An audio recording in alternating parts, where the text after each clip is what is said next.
एक छोटे से गांव में, जिसका नाम भैरवपुर था, एक पुरानी हवेली थी जिसे लोगों ने शैतान की हवेली का नाम दिया था। ये हवेली गांव के किनारे पर एक जंगली इलाके में स्थित थी। काफी सालों से ये हवेली वीरान थी और कोई भी उसके अंदर जाने की हिम्मत नहीं करता था।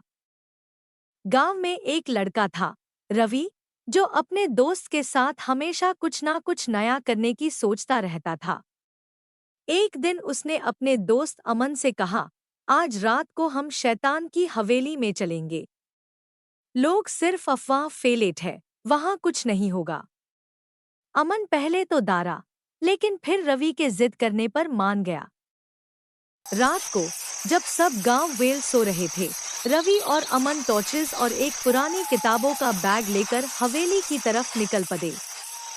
हवेली के पास पहुंचते ही उन्होंने देखा, उसके दरवाजे पर बड़े बड़े ताला लगाए गए थे, लेकिन रवि के पास चोरी से खोले जाने वेल टूल्स था। कुछ ही देर में उन्होंने दरवाजा खोल दिया और अंदर घुस गए। हवेली के अंदर अंधेरा छाया हुआ था।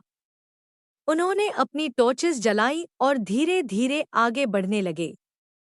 दीवारों पर पुरानी तस्वीरें लटकी थी, जो अंधेरे में और भी भयंकर लग रही थी। रवि और अमन एक बेड हॉल में पहुंचे जहां पुरानी फर्नीचर और एक बड़ा शीशा था। शीशे के पास जाकर रवि ने देखा कि उसमें कुछ अजीब सा दिख रहा था, जैसे कोई उन्हें देख रहा हो। उसने अमन को बुलाया और कहा, देख, इस शीशे में कुछ अजीब है। अमन भी शीशे के पास आया और देखा कि उसमें उनके पीछे एक और परछाई थी। दोनों ने पलट कर देखा, लेकिन वहां कोई नहीं था। अब उनके दिल की धड़कन तेज हो गई थी। रवि ने कहा, चलो ऊपर चलकर देखते हैं। दोनों सीढ़ियों पर चढ़ने लगे। ऊपर का रास्ता और भी ज्यादा भयानक था। एक एक कदम संभल कर बढ़ रहे थे कि अचानक से एक दरवाजा जोर से खुला और बंद हुआ। दोनों ने देखा कि एक कमरा खुला था। डरते डरते उन्होंने उस कमरे में झांक कर देखा। वहां एक पुराना पलंग था और उस पर एक बुरी हालत में आदमी पड़ा था। उसके चेहरे पर दार और पीड़ा के निशान थे। रवि और अमन ने अपनी टॉर्चेस उस आदमी पर डाली तो वो अचानक उठ गया और चिल्लाया, भागो यहाँ से, शैतान आ रहा है।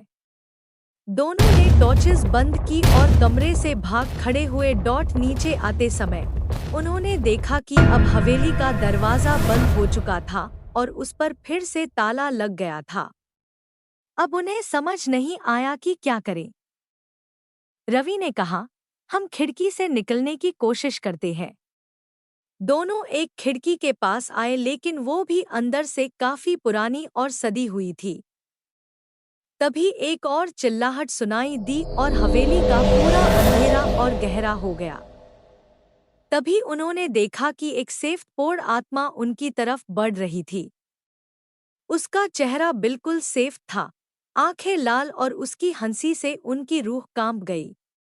रवि ने अमन का हाथ पकड़ा और कहा, जितनी जल्दी हो सके भाग लो। दोनों ने टॉर्चेस बैंड की और अपने आप को अंधेरे में छिपाने की कोशिश की, लेकिन उस आत्मा ने उन्हें देख लिया था। वो आत्मा धीरे धीरे उनकी तरफ बढ़ रही थी और फिर अचानक से गायब हो गई। रवि और अमन ने समझा कि अब वो भाग गए हैं, लेकिन तभी उनके पीछे से एक भयानक आवाज आई, तुम यहाँ से जिंदा नहीं जा सकते। दोनों ने पलटकर देखा तो वही आत्मा बिल्कुल उनके सामने खड़ी थी। उसने अपना हाथ उनकी तरफ बढ़ाया और सब कुछ अंधेरा हो गया। सुबह होने पर गांव वाले रवि और अमन को हवेली के बाहर बेहोश पड़ा पाए। जब उन्होंने होश में आके गांव वालों को अपनी कहानी सुनाई तो सब डर से कांप गए।